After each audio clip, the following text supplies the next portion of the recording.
दोस्तों, मैं महेंद्र भाटी अद्दा न्योड़े की बातें सीरीज में आपके समक्ष प्रस्तुत हूँ। दोस्तों, मैंने एक आपसे सवाल किया था कि मारवाड़ में प्रथम राठौड़ कौन आए थे। तो दोस्तों, कई मेरे दोस्तों ने जवाब दिया। दोस्तों, मैं संक्षिप्त रूप में आपको जानकारी दे दूँ कि कन्नौज से मारवाड़ में सबसे प्रथम राठौड़ सिहोजी आए थे। दोस्तों,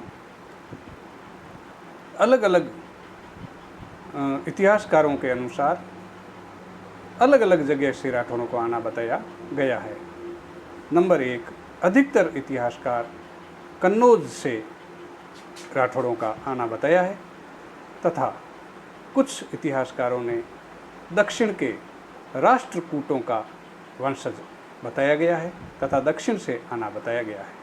दोस्तों, कुछ इतिहासकारों ने बदायूं से भी आना बताया है। दोस्तों, सिहोजी मारवाड़ में सबसे पहले पाली के उत्तर पश्चिम में पहुँचे तथा अपना वहाँ निवास स्थान बनाया। दोस्तों, पाली के आसपास पाली वाले व अन्य स्थानीय लोगों ने लाव लश्कर लगभग 500 घुड़सवार व पैदल सैनिक देखकर सिहोजी से निवेदन किया कि आप हमारे यहीं निवास करें तथा हमारे सुरक्षा हेतु यहीं बस जाएं। सिहोजी ने कहा कि मैं सर्वप्रथम द्वारिका कृष्ण भगवान के दर्शन करूंगा तथा उसके बाद आपसे आकर मिलूंगा। तो दोस्तों, सर्वप्रथम सिहोजी द्वारिका गए, कृष्ण भगवान के मंदिर में दर्शन किए तथा वापस अपने लवाजमे और लश्कर के साथ पाली के उत्तर पश्चिम क्षेत्र में आकर उन्होंने अपना निवास स्थान बनाया।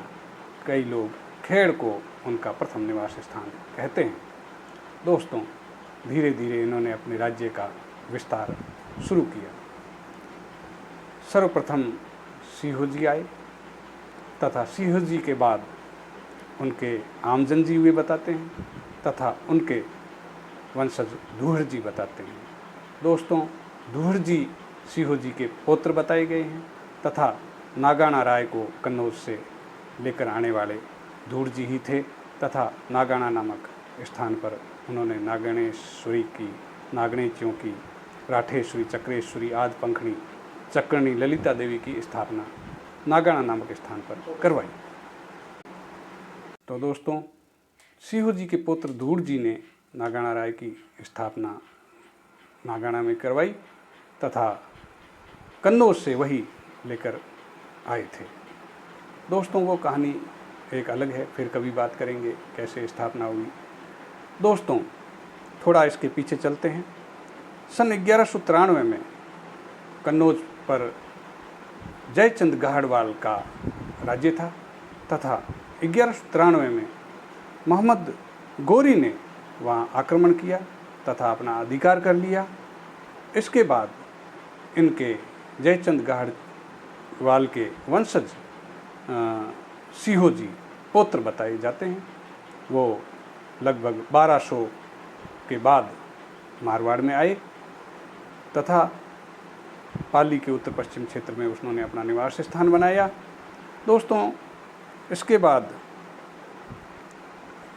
बाद इन्होंने तो दोस्तों सिहोजी के जो जयचंद जी गाहड़वाल के पुत्र सिहोजी बताए गए हैं और सिहोजी मारवाड़ में आए तथा सिहोजी के वंशज राव बिरमदे का पुत्र राव चूड़ा इस वंश का प्रथम प्रतापी शासक हुआ।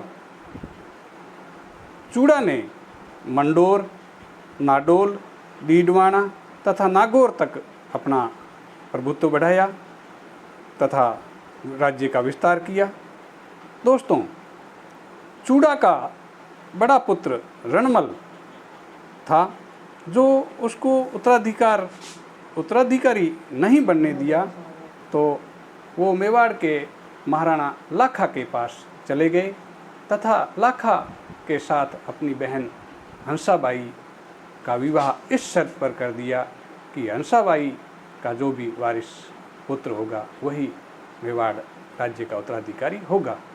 दोस्तों, रणमल लाखा और उनके मोकड़ और उनके कुंभा जब अल्पवयस्क थे तब तक वहाँ राव रणमल रहे, तथा इसके बाद कभी कोई राजपूत सरदारों के बहकावे में आकर वहाँ उनकी हत्या करवा दी गई। दोस्तों, जब जोधा को पता चला कि रणमल की हत्या करवा दी गई है तो वहाँ उन्होंने अपने मंडोर की तरफ, वर्तमान जोधपुर की तरफ, मारवाड़ की तरफ कूच कर दिया। लेकिन उसका पीछा राव जोधा का राव मेवाड़ के महाराणा मोकल के भाई, बड़े भाई रावत चुंडा के नेतृत्व में जोधा जी का पीछा किया तथा मंडोर पर अपना अधिकार कर लिया। इसके बाद जोधा जी अन्य क्षेत्रों में रहे। दोस्तों, जोधा जी का कार्यकाल 1438 से 1489 बताया जाता है। दोस्तों, इसके बाद जोधा जी ने 1453 में पुनः मंडोर पर अपना अधिकार कर लिया।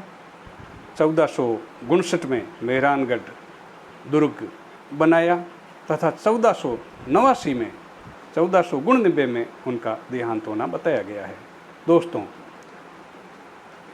इनके वंशज जो मालदेव सबसे प्रतापी राजा हुए, उन्होंने बताते हैं 52 युद्ध लड़े, जिनमें लगभग उनकी एक युद्ध में उनके उपस्थित न होने के कारण उनको हार का मुंह देखना पड़ा। बाकी समस्त युद्ध उन्होंने जीते तथा सबसे ज़्यादा क्षेत्र का विस्तार राव मालदेव ने किया।